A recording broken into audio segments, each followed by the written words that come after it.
Ya, Iya, aman, aman. tadi tiba-tiba Mhm. Iya, kelempar ya? iya, tiba-tiba kelempar keluar. Iya. Ya, Kak. Oke, tadi kita ini Oke. ya, baru mau dijawab pertanyaan pertama mengenai Oke. secara teknis dan juga psikologi dampak dari kondisi IC kita terhadap kepercayaan investor asing. Gimana nih, Pak? Ya, jadi kalau kita lihat ya dampak FPC ini emang sangat berasa sekali ya bagi para investor, terutama kita lihat dari 2 hari kemarin ya, waktu tanggal 28, tanggal 29 kemarin. Nah, itu terjadi trading halt ya. Teman-teman kalau tahu trading halt itu di mana USG minus 8%, itu perdagangan dihentikan selama 30 menit, kemudian baru lanjut lagi. Dan itu juga berlanjut besoknya gitu. Jadi walaupun trading halt, kemudian tempat rebound dikit, karena besoknya turun lagi gitu. Nah, di situ kita bisa lihat bahwa emang saat itu investor merespon dari kebijakan MSCI, pengumuman MSCI yang dikeluarkan, di mana mereka menuntut adanya transparansi ya, ada transparansi dari bursa kita, dari emiten-emiten yang listing, kemudian juga mereka minta data free float-nya dinaikin gitu ya, karena selama ini kan masih 7,5% ya. Nah itu dirasa masih kurang, karena banyak juga yang nomini-nomini ya, masih banyak yang data-data fiktif. Nah itu mereka pengen semua itu dibenerin gitu, mereka ingin data yang transparansi. Nah itu otomatis yang paling bahaya itu adalah ketika ada ancaman akan penurunan rating kita, jadi penurunan status kita dari emerging market ke frontier market. Jadi, nah ketika terjadi penurunan status itu, nah itu yang membuat para investor, baik investor lokal, terutama investor asing ya, itu membuang saham-saham yang dia miliki karena dengan adanya potensi itu mereka pun eh, khawatir gitu, khawatir kalau kalau ketika kita turun rating, nah itu betul otomatis cara algo mereka, cara ketentuan mereka, para fund-fund manager asing itu nggak boleh berinvestasi dalam jumlah yang besar ke eh, negara yang masuk dalam kategori frontier market gitu. Itu makanya mereka akan mulai meredus mereka punya portofolio di bursa kita. Nah, kejadian yang begitu cepat itu, nah itu membuat terjadi koreksi yang sangat dalam ya, koreksi secara dalam itu terjadi ARB secara berjamaah, khususnya saham-saham yang grup konglomerasi itu ya, kayak saham grup konglomerat yang terkena ARB. Nah, kemudian besoknya kita lihat itu mulai direspon sama bursa ya, di mana mulai mengadakan tim buat kunjungan untuk meeting dengan MSCI, kemudian juga ada pengunduran diri. Nah, itu pelan-pelan market kita udah mulai pulih seperti itu. Nah, kita harapin ke depannya eh, ada kelanjutan yang lebih positif ya untuk hal-hal seperti ini. Oke, berarti ini ada kebijakan baru, ada penyesuaian juga ya setelah kejadian MSCI itu ya, Pak ya.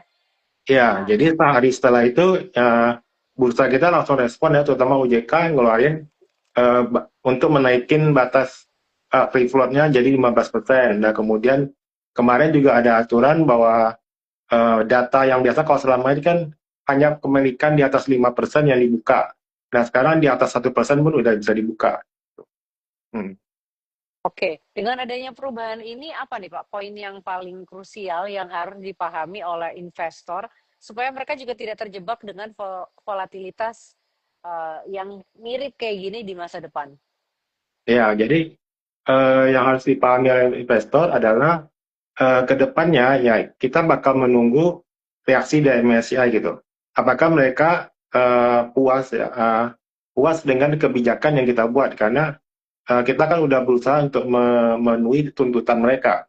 Nah, ketika kita udah mulai penuhi, nah kalau mereka oke gitu ya, ya nggak ada masalah dengan mereka sesuai dengan apa mereka inginkan. Nah, itu berarti kan tidak ada lagi ancaman kita bakal turun ke frontier market, kita bakal tetap di emerging market. Nah, itu membuat nanti market pelan-pelan akan pulih. Nah, itu cuma kan itu antara antara hasil dengan pengumuman itu kan ada jeda waktu ya. Jadi kayak sekarang kayak kita sekarang ngasih proposal gitu. Nah, nanti kan bakal dievaluasi sama MSCI. Nah, nanti pengumumannya kapan? Nah, itu kan ada rentang waktu mungkin 1 bulan, 2 bulan. Nah, 1 2 bulan ini menjadi masa volatilitas itu. Jadi ketika market akan bergerak volatile, akan bergerak naik turun, ya karena menunggu ketidakpastian itu. Nanti ketika udah pasti, nah itu baru market akan lebih stabil lagi. Oke, jadi memang kita juga ini posisinya sedang menunggu ya, Pak ya. Iya, lagi menunggu. Oke, oke. Tapi apakah dengan level yang sekarang yang sedang terjadi ini, apakah level ISG ini sekarang ini sudah bisa dikatakan sebagai titik riset yang sehat? Atau memang kita tetap harus menunggu, tetap harus waspada, karena setelah aftershock dari kebijakan penyeimbangan MSCI ini ya, di indeks globalnya juga. Ya, kalau untuk kondisi saat ini ya dengan isu MSCI yang ada, kondisi ISG yang udah 2 kali trading halt, ini sebenarnya udah masuki titik yang cukup aman, di mana kita lihat ISG itu udah 2 kali atau bahkan 3 kali ya mantul dari MA200. Jadi kita bisa katakan ini jadi level level psikologis, level support yang cukup aman. Kecuali kalau kedepannya ada sentimen baru gitu. Misalnya ada trigger baru yang membuat ya market kita turun. Ya misalnya mungkin perang dunia gitu. Kayak misalnya Amerika sedang Iran. Nah itu kan berarti ada bumbu lain ya, ada kasus lain yang membuat ISG kita bakal anjlok gitu. Tapi kalau hanya kasusnya masalah MSCI ini, nah saya rasa sih ini udah selesai gitu penurunannya. Oke, jadi bisa dibilang ini sudah masuk ke titik riset yang sehat ya, Pak ya? Iya betul. Oke, tapi dengan melihat kondisi yang sekarang, likuiditasnya seperti apa, Pak? Kondisi likuiditas dari pasar Indonesia ini sendiri. Apakah mungkin aliran dana atau inflow dari asing itu masih tertahan, atau justru mereka sudah mulai mencari celah-celah yang baru setelah rebalancing ini? Oke, kalau dari inflow, kalau dari nilai transaksi sih masih stabil ya, transaksi harian masih stabil. Kalau dari asing dengan net sell-nya sih masih, entah kita lihat nih, 6, 103, sell value. Asingnya sih masih itu ya, masih lumayan ya, jualan nih kita lihat ya. Kita lihat masih net sell. Kita lihat ya. Foreign net, ya ini masih belum ada sih. Data buat hari ini belum belum ketemu ya untuk foreign net. Tapi kalau kemarin datanya itu asing udah sempat mulai beli dikit ya, mulai masuk dikit. Cuma emang masih belum se, sederas yang sebelumnya. Karena sebelumnya net sell-nya lumayan lumayan dalam gitu. Mm, Oke, gitu. jadi sebenarnya masih agak nahan juga ya dari investor asingnya ya, Pak ya? Iya betul. Tapi kalau likuiditas dari market Indonesia sendiri seperti apa, Pak? Nah ini barusan dicek ini eh, asing hari ini totalnya masih masih keluar ya 1,4 T ya. Jadi masih naik 1,4 T. Jadi asing sih masih jualan nih kalau kita lihat. Karena ya mereka juga pelan-pelan. Cuma emang jualannya tidak semasif kemarin-kemarin gitu. Kalau kemarin itu sempat 6 T keluar ya, di mana 4 T-nya dari BCA gitu. Tapi kalau sekarang kita lihat nih udah mulai berkurang ya, mestinya sih nggak terlalu pengaruh sekali gitu ya. Maksudnya nggak berimbas terlalu besar seperti yang kemarin-kemarin gitu. Oke, jadi kalau dari aliran dana inflow dari asing masih keluar gitu ya, masih jual. Tapi kalau misalnya dari saham-saham Konglo yang selama ini kan selalu menjadi salah satu penopang juga ya Pak, karena BKF-nya kan waktu itu dari tahun lalu Ya. kan mungkin agak kurangi jalan, jadi justru saham Konglonya yang sedang naik waktu itu dan menjadi salah satu penopang Mm-mm. dari ISG kita. Nah, tapi dengan volatilitas yang belakangan ini terjadi, apakah saham-saham Konglo ini masih menjadi sebuah penopang atau jangkar untuk ISG kita? Atau udah berganti semuanya? Ya, kalau kita bicara saham Konglo ya, terutama saham Konglo yang lagi rame ke tahun kemarin ya. Jadi kalau kita bicara saham Konglo sebenarnya BCA juga termasuk saham Konglo, Grup Salim juga saham Konglo gitu ya. Tapi kalau kita mungkin saya tahu rata-rata para retail mengidentifikasikan saham Konglo kayak saham Pak PP, Pak Hapsoro ya, kemudian yang grup-grup Bakri gitu ya. Nah, itu yang lagi main tahun lalu gitu. Tapi dengan kondisi sekarang ini itu semua pada pada rontok. Kenapa pada rontok? Karena mereka targetnya waktu itu adalah MSCI gitu. Mereka pengen masuk ke dalam MSCI sementara MSCI merubah game plan mereka sehingga apa yang dulu diharapin itu pada berguguran semua. Makanya orang pada jual-jualan gitu. Nah, kalau kita lihat sekarang, memang saham konglomerat tersebut masih tertekan ya, masih jauh dari harga sebelumnya. Bahkan rebound 50% aja belum gitu. Jadi kalau kita lihat ini saham ini masih tertekan dan kemudian ya kita juga lihat bahwa yang sekarang justru menopang IHSG kita justru saham-saham yang eh, fundamentalnya cukup kuat dalam arti saham yang secara valuasi masih murah kayak saham perbankan gitu ya, saham-saham yang dikatakan oh ekonomi lah itu. Oke, tapi kalau ngomongin tentang saham-saham konglo yang mungkin kalau tadi Pak Johan bilang mereka belum benar-benar pulih gitu ya, secara persentase juga belum pulih. Tapi ada beberapa emiten konglomerasi yang tahun lalu itu harganya sudah sangat premium, tapi gerakannya sedikit agak liar gitu ya bahasanya ya. Nah, itu gimana nih Pak caranya untuk membedakan saham yang memang udah price in karena memang fundamentalnya itu sudah bagus atau yang mana saham-saham yang mungkin secara permainannya itu ada saham gorengan mungkin atau mungkin ada yang murni juga tentang permainan arus modalnya. Itu gimana cara membedakannya, Pak? Ya, pertama kita lihat dulu ya, pasti mau nggak mau kita harus pelajari dulu laporan keuangan dia, gitu. Kemudian kita juga lihat arus kasnya seperti apa, kemudian kita juga lihat proyeknya ke depan seperti apa nih. Jadi kita juga bisa lihat dari secara valuasi, ini tapi emang secara ini kemahalan atau emang ada proyek ke depan yang bagus gitu. Nah itu secara waktu nanti akan terbukti gitu. Ketika saham itu naiknya nggak punya fundamental yang jelas, ketika dia nggak punya basic yang kuat, itu ketika ada isu seperti yang sekarang ini ada tsunami, misalnya dikata tsunami, maka itu bakal tersapu gitu. Nah, di sini kita bakal lihat mana saham yang benar-benar bertahan secara fundamental maupun saham yang hanya digoreng sesaat gitu. Kalau sahamnya hanya digoreng sebentar aja, hanya digoreng karena satu isu, itu bakal balik lagi ke harga semula gitu. Nah, itu yang kita mesti lihat gitu.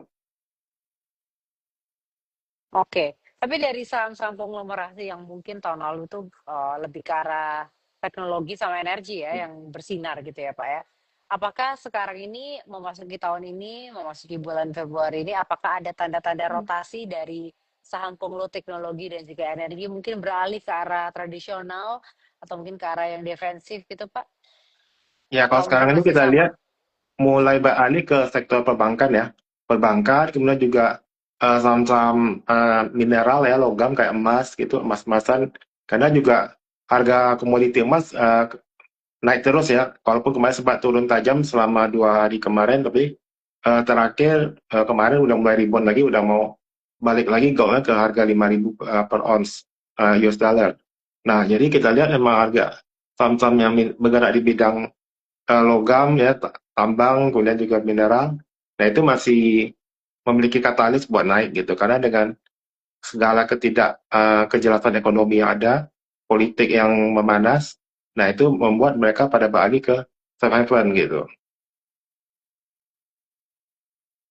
Oke, jadi memang sedikit ada transisi atau perubahan Mm-mm. rotasi gitu ya ke arah tradisional, perbankan gitu ya. Tapi kalau misalnya ada investor yang udah nyangkut nih Pak, udah nyangkut di saham big caps yang mungkin koreksinya udah dalam, ini gimana nih Pak? Mereka gimana caranya supaya bisa keluar? Apakah strategi average down itu masih bisa relevan dengan kondisi market yang seperti sekarang ini? Atau apa ya, langkah-langkah apa yang harus dilakukan untuk para investor yang udah nyangkutnya dalam nih? Ya, kalau kita udah nyangkut dalam ya, mau nggak mau ya kita harus melakukan average down ya. Cuma average down itu tentu kita nggak sembarangan melakukan average down gitu. Ya kita tunggu dulu, kita lihat di mana sih titik pantulnya di berapa gitu. Jadi masing-masing saham itu kan berbeda ya level supportnya, pantulannya di mana. Nah, di situ kita bisa lihat. Kemudian dia bakal konsolidasi di mana gitu. Jadi setelah dia turun tajam, biasanya kan dia mulai rebound naik cepat. Nah, setelah itu dia mulai konsolidasi, jadi mulai bergerak sideways gitu. Nah, di situ kita mulai incar nih area konsolidasi di mana. Nah, di situ kita bisa mulai pelan-pelan masuk lagi buat nge-average gitu. Supaya ketika dia nanti bisa rebound naik ke atas itu potensi loss kita tuh udah mulai berkurang gitu. Kerugian loss kita. Oke, jadi dengan strategi average down ini masih bisa relevan ya? Iya. Oke.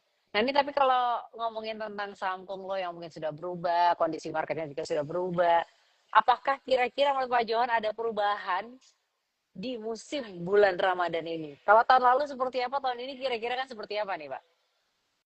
Ya, kalau kita lihat tahun lalu lumayan sepi ya kalau tahun lalu karena daya beli juga lagi turun, ekonomi juga lagi parah-parahnya. Jadi lumayan sepi marketnya. Dan kemudian juga sektor juga nggak terlalu banyak yang menarik ya.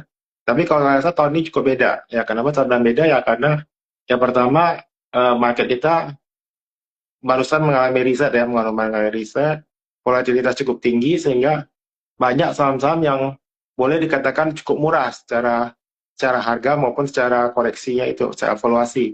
Nah, ini bisa jadi salah satu keunggulan, salah satu kesempatan buat kita untuk mulai mengakumulasi saham-saham yang belum jalan atau yang mulai rebound dikatakan ya.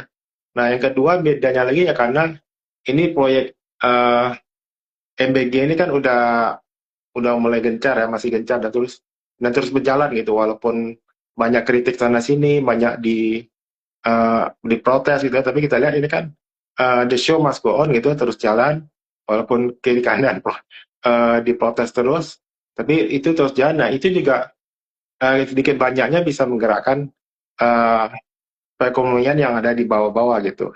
Nah, kita harapin dengan adanya kondisi seperti ini, terutama untuk bulan Ramadan seperti ini, harusnya si sektor konsumer sih boleh cukup menarik ya untuk dilirik ya. Hmm. Oke, tapi kalau misalnya dilihat dari history data yang pernah ada, biasanya kalau di bulan Ramadan itu selain consumer goods itu yang tetap konsisten tuh apa Pak? Retail ya, sektor sektor retail juga oke ya, kayak perbelanjaan gitu ya, kayak MRT ya, kemudian MSP ya, jasa marga, tol. Nah, itu juga lumayan lumayan stabil. Kemudian juga unit-unit penjualan motor kayak ASII. Nah, itu juga biasanya menjelang Ramadan mau Lebaran. Nah, itu juga cukup diantisipasi ya, penjualannya bakal meningkat nanti untuk di Q berikutnya. Cuma biasanya kan kalau kita kan Lebaran atau puasa itu kan di Q2 ya. Nah, kalau ini kan masih Q1. Nah, jadi perbedaan sih di situ. Oke, tadi sudah dijelaskan ada sektor consumer goods, retail, kemudian Hmm. transportasi, jasa marga, itu yang mungkin akan menjadi sebuah primadona ya di Mm-mm. bulan Ramadan ini. Tapi kalau misalnya terkait dengan daya beli masyarakat, kalau tahun lalu Pak Johan bilang daya beli masyarakatnya masih cenderung lemah ya, karena mungkin Mm-mm. kondisinya nggak, ekonominya kurang Iya. baik-baik saja.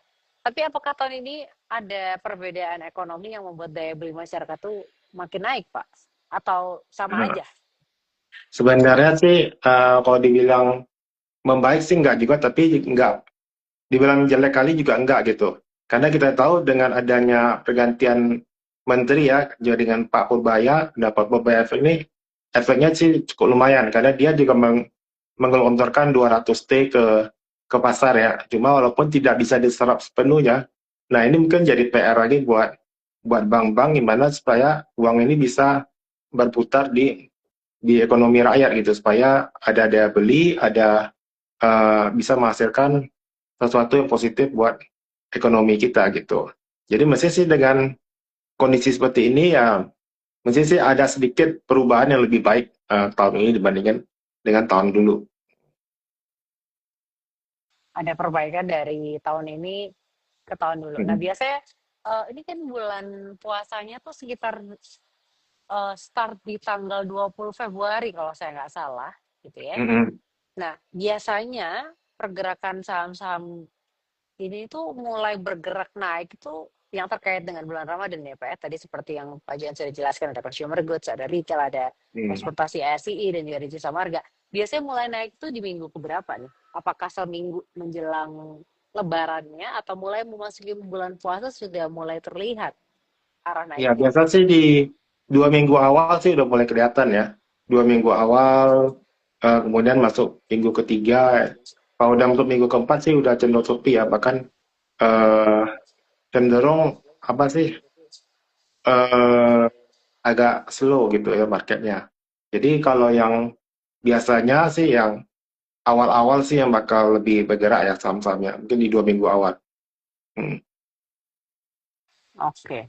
Kita lihat ya nanti sebentar lagi sudah memasuki bulan Ramadan, teman-teman tadi sudah dikasih clue sama Pak Johan, saham-saham mana yang kira-kira akan bisa naik gitu ya. Semoga ini bisa menjadi sebuah angin segar di tengah kondisi ISG kita yang agak deg-degan gitu ya. Semoga ada cuan tipis-tipis yang bisa dibawa waktu nanti Lebaran gitu ya.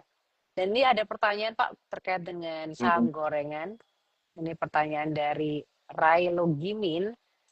Halo Ko, bagaimana dengan keadaan yang sekarang terkait dengan saham gorengan? Apakah saham gorengan ini masih ada Pak dengan kondisi ESG yang seperti ini atau kayak udah pada lepas semua aja?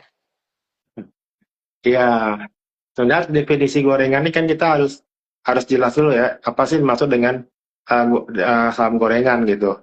Nah, apakah saham yang naik-naik terusan itu dikatakan saham gorengan atau saham yang seperti apa nih gitu. Nah, tapi kalau biasa mungkin definisi teman-teman mungkin saham itu yang bisa arah terus atau bisa cepat naiknya. Nah, dengan kondisi sekarang ini yang mungkin agak susah ya, karena juga peraturan yang ada sekarang, kemudian juga kondisi market yang belum memungkinkan, sehingga market pun juga mesti, maksudnya para pelaku pasar pun juga mesti hati-hati dalam melakukan tindakan seperti ini gitu.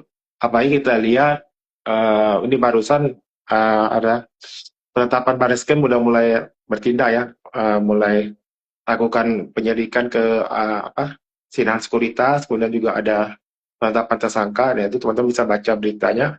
Nah, itu tuh, ya itu pasti membuat akan sedikit tertahan gitu ya pergerakan ya. Kalau kita lihat dulu pada waktu kasus Jiwasraya, Asabri, nah itu kan saham itu kan sempat stagnan ya, agak kurang kurang bergerak gitu. Nah, jadi kita bakal lihat saham-saham yang seperti itu mungkin tidak akan ramai lagi gitu ya. Kalau kita lihat kalau di kemarin kan asal saham masuk FCA dibeliin tuh bisa naik berkali lipat. Nah, sekarang nih mungkin nggak bisa seperti itu lagi gitu. Jadi emang gameplaynya udah berubah gitu. Nah, teman-teman mungkin harus ya seperti judul kita ya harus riset strategi ya riset riset semuanya gitu. Harus atur ulang lagi strateginya seperti apa gitu. Karena strategi yang mungkin dulu dipakai sekarang udah nggak relevan atau nggak buat sementara belum bisa digunakan lagi dengan kondisi market yang sekarang seperti itu. Ini kalau dari Pak Johan sendiri nih ya Pak, dengan kondisi Hmm. MSCI halt gitu ya. Selama Pak Johan ada di dunia investasi atau trading ini apakah kejadian yang pertama atau sudah pernah terjadi sebelumnya atau seperti apa Pak? Kalau MSCI yang seperti ini baru pertama gitu. Tapi kalau kita bicara trading hal, nah itu sebenarnya udah sering kita alami. Jadi Hmm. eh, penyebabnya banyak gitu. Kayak 2000 apa 2009 itu JP Morgan gitu ya, ada kasus subprime Morgan itu mortgage itu ya. Kemudian Hmm. 2018, kemudian juga kemarin 2008 gitu ya. Kemudian 2020 COVID. Kemudian itu juga beberapa kali ada trading hall gitu. Kemudian juga kemarin tahun kemarin itu waktu Trump mengumumkan tarif dagang gitu. Nah, itu trading hall juga terjadi beberapa kali gitu. Jadi tiap tahun atau dalam siklus berapa tahun sekali kejadian namanya market crash ini selalu terjadi. Cuma penyebabnya bisa macam-macam. Dan kebetulan tahun ini penyebabnya adalah MSCI gitu. Nah, MSCI ini memang baru pertama kali melakukan kebijakan seperti ini untuk mengevaluasi kita punya kinerja perusahaan kita lah istilahnya. Jadi dia lihat kayak nggak puas dengan keter apa keterbukaan informasi kita dengan free float kita dan sebagainya, sehingga mereka melakukan hold atas rating yang biasanya dilakukan. Mestinya kan di bulan Februari ini kan bakal ada itu ya, ada pengumuman MSCI ini. Wah, saham-saham mana aja yang masuk MSCI, yang mana keluar, yang mana naik bobot dan sebagainya. Tapi untuk bulan Februari ini di hold, dibekukan dulu, nggak apa-apa. Nanti baru diberlakukan lagi di bulan Mei setelah direview ulang gitu. Kalau nggak ada perubahan dari kita, nanti bakal diturunkan. Tapi kalau kita udah lakukan perubahan yang dianggap memuaskan MSCI, nah mungkin kita kembali ke seperti semula gitu. Oke, tapi waktu MSCI halt ini terjadi, langkah apa yang Pak Johan lakukan, Pak? Ini secara pengalaman pribadi ya, karena tiap orang Hmm. pasti, tiap trader pasti punya caranya masing-masing, punya strateginya masing-masing. Tapi kalau dari Pak Johan sendiri, strategi pertama yang dilakukan ketika MSCI ini terjadi, sorry, MSCI halt ini terjadi, apa yang Pak Johan lakukan, Pak? Ya, pertama pasti kaget ya. Jadi ketika ketika lihat udah tahu beritanya MSCI bakal melakukan apa halt ini, membekukan kita punya rating. Nah itu emang diprediksi, oh ya mungkin bakal koreksi nih market. Tapi nggak menyangka bakal ARB berjamaah seperti ini gitu. Nah kebetulan lagi emang saya nggak punya saham-saham yang ARB itu gitu. Nah cuma ada satu saham yang cukup terseret dengan kondisi seperti ini gitu. Cuma yang saya lakukan ya saya tetap tenang, nggak lakukan apa-apa. Saya tunggu ininya reda dulu karena saya tahu bahwa ini kan cuma sementara gitu ya. Ini cuma sementara 1-2 hari, kemudian udah balik lagi seperti semula gitu. Maksudnya, jadi ya saya sih nggak lakukan apa-apa gitu. Hmm. Oke, ini ada pertanyaan juga nih, Pak, dari Ansu nih. Kok bagaimana pendapatnya untuk aturan baru tentang free float dan juga keterbukaan pemegang saham nih? Ya, kalau kita bicara tentang free float naik ke 15%, ya otomatis sih barang di pasaran bakal lebih rame ya. Jadi ya kalau emang 15% itu benar-benar murni murni retail, misalnya benar-benar murni dilepas ke market, nah itu otomatis kan barang akan banjir di market. Nah, sesuai dengan hukum supply and demand, kalau supply-nya kebanyakan, otomatis kan uh, barang agak susah naik gitu ya, cenderung buat turun gitu. Jadi para market maker atau yang pemaunya kepentingan sih mesti berpikir keras dan harus punya dana lebih lagi kalau pengen menaikkan sahamnya ke atas gitu. Nah, kemudian juga terkait dengan apa yang 1% tadi ya, data yang 1% ya, secara aturan itu sih bagus ya, bagus karena otomatis kita kan jadi terbuka semua nih siapa-siapa yang memiliki saham yang punya di atas 1%. Jadi yang selama ini punya 4%, kita nggak tahu karena yang biasa kan dibuka kan cuma 5% ya. Nah, dengan adanya seperti ini semua jadi transparan, jadi terbuka. Nah, otomatis juga yang biasanya bermain di hal-hal seperti ini jadi bakal susah menyembunyikan diri lagi. Jadi selalu ada plus minusnya gitu ya. Nah, jadi mesti sih ke depan sih mestinya akan mungkin bursa kita lebih sehat ya, cuma itu butuh penyesuaian gitu. Kita pun juga bakal menyesuaikan dengan kondisi yang baru, dengan sistem yang baru.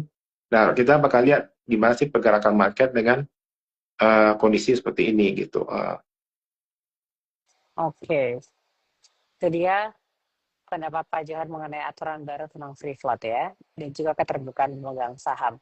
Ini ada pertanyaan juga di kolom Q&A, tapi ini nanya tentang emiten. Kalau emiten, ini ada Natalisung nanya tentang BP dan Bufa, Dio juga nanya tentang BP. Kalau tentang emiten, nanti bisa ditanyain besok ya di Morning News setiap pagi. Oke, satu pertanyaan terakhir nih Pak ya, terkait dengan riset strategi. Kira-kira boleh nggak nih dikasih 3 langkah konkret yang harus dilakukan oleh para trader dan juga para investor dalam menyusun ulang portofolionya. 3 langkah konkretnya harus seperti apa nih Pak? Oke, ya pasti ya kalau kita pengen ngatur ulang ya portofolio kita harus riset semua ya. Tapi kita kurangi dulu saham-saham konglo. Jadi kalau yang biasanya dulu sukanya saham-saham konglo kayak saham Pak BP, sahamnya Bakri, saham apa, nah itu mungkin mulai dikurangi gitu. Jangan semuanya masuk ke saham-saham seperti itu. Jadi ya udah mulai rebalancing lah istilahnya, rebalancing portofolionya diatur ulang, mulai masuk ke saham-saham yang lebih defensif kayak banking, mungkin juga bisa consumer gitu, atau mungkin yang saham memberikan dividen gitu. Apalagi nanti kan ke depan beberapa bulan kan bakal ada pembagian dividen ya. Nah itu mungkin bisa sebagai salah satu strategi kita juga gitu. Ya biasa kita juga di grup kita juga update kondisi seperti itu ya. Teman-teman kalau yang belum punya grup komunitas bisa gabung dengan komunitas kita juga gitu. Nah, yang kedua itu juga yang paling penting itu adalah money management ya. Tahu kondisi sekarang selalu lagi nggak menentu ya, uh, volatilitas tinggi. Nah, maka itu kita harus selalu persiapan ketika hal jelek terjadi gitu. Kita harus siap, selalu punya cash untuk kita bisa meng-average ya, meng-average saham-saham yang kalau misalnya terjadi saham-saham harga koreksi dalam sehingga selalu ketika cari diskon yang gede kita punya cash untuk beli lagi saham-saham di bawah gitu. Yang ketiga ya selalu kurang kita dengan kondisi sekarang kurangi ekspektasi ya. Jadi kalau kalau selama ini kita selalu punya ekspektasi kan, wah bisa multi bagger nih, beli saham ini bisa yang kita hitung bisa arah berapa kali ya, kalau IPO bisa arah berapa kali ya. Nah, apalagi nanti dengan free float 15% ya, saham-saham yang baru IPO juga pasti tidak akan semudah itu untuk apa namanya untuk arah berkali-kali gitu. Nah, jadi kita harus mulai kurangi ekspektasi yang terlalu berlebihan. Ya, kita mulai set target yang realistis. Ya, kita mulai trading uh, lebih disiplin lagi. Itu sih kalau dari saya. Oke, tadi berarti 3 langkah konkret yang bisa dilakukan oleh para investor dan juga para trader. Yang pertama tadi Pak Jan bilang, kurangi saham konglo tapi kembali ke saham-saham big caps ya Pak ya. Kemudian yang kedua, pegang cash. Yang ketiga, kurangi ekspektasi. Benar ya Pak Jan ya? Iya Ini betul. sekaligus menjawab pertanyaan dari Anse juga, apakah pergerakan market sekarang kembali ke fundamental daripada saham konglo? Yes, tadi Pak Johan Iya. sudah jelasin juga, saham konglo dikurangi, balik lagi ke saham-saham fundamental ya. Oke, terima kasih banyak untuk teman-teman yang sudah bergabung malam hari ini di Juice You Up. Pastinya terima kasih juga untuk Pak Johan yang sudah meluangkan waktunya malam hari ini menjelaskan ke kita semua mengenai riset market, kemudian juga apa yang harus kita lakukan untuk riset strateginya. Terima kasih banyak Pak untuk insight-nya malam hari ini. Sama-sama Lady. Pak Semoga Johan bisa udah mulai, mencerahkan. Gimana? yes, semoga bisa mencerahkan, bisa ngasih semangat juga ya. Ini Pak Johan Iya. boleh dong dikasih semangat untuk teman-teman yang mungkin tiap hari agak lemes-lemes gimana gitu. Jadi ada juga banyak yang nanya ini sampai kapan nih Pak kondisinya kan seperti ini. Mungkin Pak Johan punya prediksi nggak? Ya kurang lebih sampai Mei lah paling lama ya. Jadi kurang lebih 3 bulan lagi gitu. Itu paling lama. Semoga sih kita harapin cepat berlalu ya. Maksimal sih 1 bulan ya, lepas dari puasa masuk lebaran, habis lebaran market udah bergairah lagi. Kita harapin Oke. gitu. Mm-mm. Iya, karena marketnya udah susah-susah, naik ke angka 9.000, all time highest, sudah pada happy, Uh, turun lagi gitu ya. iya. Turunnya Jadi ke angka itu tujuh tuh ribu kalau kita lagi. lihat kenaikan selama berbulan-bulan tuh terhapus dalam 3 hari aja, Lady. Iya, Ya. iya bener Pak. Kayak speechless loh, jujur. Speedless Kayak ya. kaget. Iya, karena kan kita juga usaha banget ya untuk naik ke angka 9.000. Pak Purbaya sampai Mm-mm. bilang bisa nih 9.000. Udah ganti tahun, Iya, awal tahun 9.000 tiba-tiba turun, turun, turun. Dan iya. bener ya usaha setahun loh. Mm. Dalam waktu 3 hari langsung ah.